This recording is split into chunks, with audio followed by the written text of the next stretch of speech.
À Los Angeles, certains se sentent tout proches de la légalisation complète de leur médicament préféré, la marijuana. Depuis 2 ans, des centaines de dispensaires ont ouvert dans leur ville.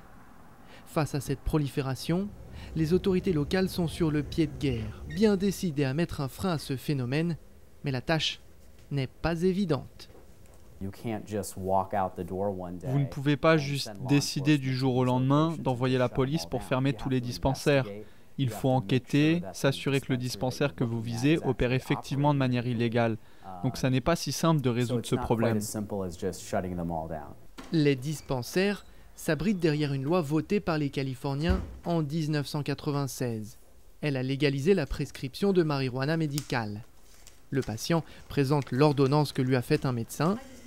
C'est le sésame qui lui donne accès aux médicaments qu'il est venu chercher.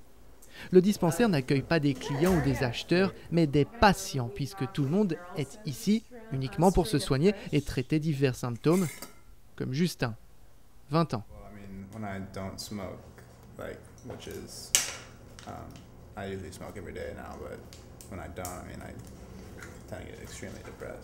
La plupart des jeunes patients avouent qu'ils se procuraient leurs médicaments différemment autrefois.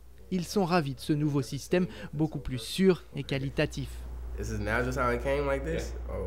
La mairie est moins convaincue. Il y a quelques mois, elle a tenté d'interdire l'ouverture de nouveaux dispensaires comme celui-ci, le plus grand de Los Angeles. Son propriétaire leur a fait un procès qu'il a gagné. Brian se considère comme un entrepreneur qui contribue beaucoup. The drug cartels at this point until now are the ones reaping the financial benefits. We here and other dispensaries are trying to combat that by having a legal, structured, uniform way of delivering medicine to the people of Los Angeles who qualify. And we do pay taxes here. I think that that's a point that most people don't understand. We do pay sales tax to the state of California.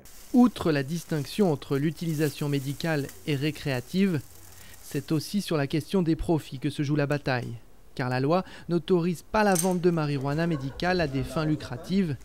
C'est sur ce dernier point que le conseil municipal va s'appuyer pour tenter de fermer une bonne partie de ces établissements très prochainement.